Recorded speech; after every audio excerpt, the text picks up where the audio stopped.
Сәлеметсіздер ме менің оқырмандарым, сіздермен Таңшолпан. Бүгін біз осындай ашық қызыл бұрышты тұздау процесімен бөлісемін. Өте оңай тұздалу жолы. Бізге ең алдымен бұрыш керек, және барлығын өлшермен уксус 9%-лік қант және жылы су қажет. Барлығын осындай ыдыспен мен 200 граммдық 200 мл қылып өлшеп шығамын. Бізге ең алдымен банкілерімізге осылай артқы бөліктерін алып тастап, теңдей бөлік сала береміз. Банкілерімізді тазалап жуып алғаннан кейін біз барлығын уксуспен шайып шыққан болатынбыз. Содан кейін тазартылған осындай бұрыштарды тең көлемде сала берсеңіздер болады. Менің каналыма тіркеліңіздер, комментарий қалдырыңыздар. Мен үшін өте маңызды. Тіркеліп қоңырауша белгісін басып қойсаңыздар, менің видеоларымды алғашқысы болып көресіздер. Бұрыш өте пайдалы. Егер сіз мөлшерден тыс жеп қоймасаңыз, ол тәбетті ашады, ұйқысыздық кезінде өте көмектеседі деп зерттелген. Тұмау кезінде, жөтелге қарсы, ішектерге үлкен көлемді бактериялар түскенде, оны да жоюға осы қызыл бұрыштың қызметі ерекше. Сондықтан осындай қыс кезінде тәбетті ашып, тамаққа араластырып жеген өте пайдалы.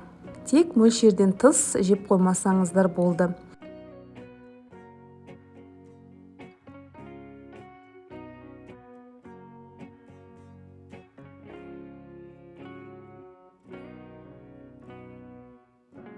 Осылай біз жылма-жыл бақшамызда осындай көлемде өсіреміз, және біз 20-30 банкілеп тұздап аламыз. Банкілеріміз әртүрлі, яғни қандай кішкентай банкі бар, сондайдың барлығына тұздап шығамыз.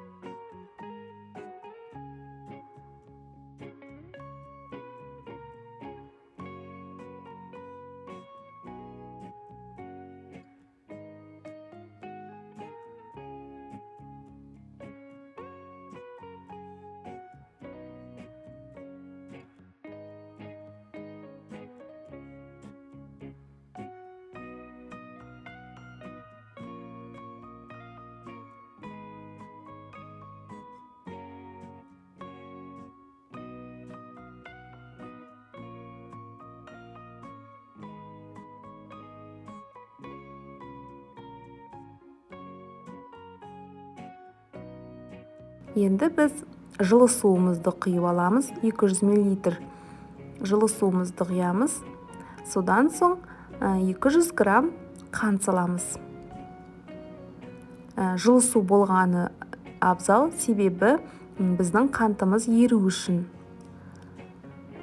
Осындай сироп түрін дайындап аламыз. Қантымыз салып, жақсылап араластыруымыз қажет. Қантымыз ерігенше дейін осы су екеуін араластырып аламыз.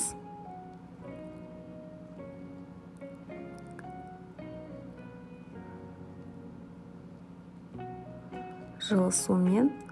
Және де осы сиропты сіздер қанша банкіге жетеді, соншасына құйып, қалған жетпегеніне қайтып тағы да осылай 200 дена құйып, өздеріңіз жасап алып, қайтып құясыздар жетпеген банкілеріңізге. Мысалы 3 банкіге жету мүмкін. Осылай жақсылап араластырамыз. Қантымыз ергеннен кейін үстінен 200 мл уксусымызды құямыз. 9%-лік болу керек. Қантымыз еріп болғаннан кейін уксусты құямыз. Араластырып жібереміз да шамалдап. Содан соң банкілерімізге құя береміз.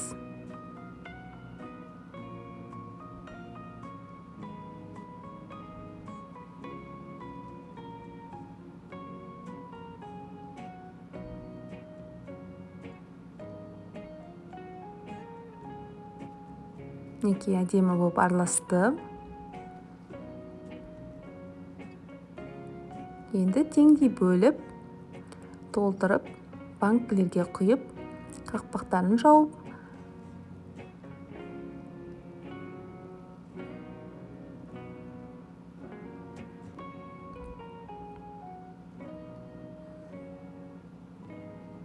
Осылай өздеріңізде дайындап алсаңыздар болады. Өте тез дайындалу жолы. Міндетті түрде жасыл түрінен қолданыңыздар, себебі қызыл түрі ол тәтті болып кетеді. Сондықтан осындай жасыл ащы бұрышты қолданыңыздар. Жасыл түрін осындай көкшілдеу. Осылай қапақтарын жауып, салқын жерге түсіре берсеңіздер болады. Біз погребке түсіріп тастаймыз барлығын. Осылай біз 20-30 банкілеп толтырып жауып шығамыз. Бізге ол келесі қысқа дейін жақсы жетеді.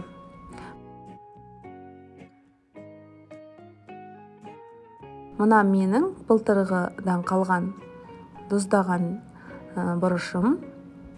Өте дәмді, цветі осындай әдемі болып шығады. Мынандай кішкентай банкілерге тұздап салған болатынбыз. Дәмді.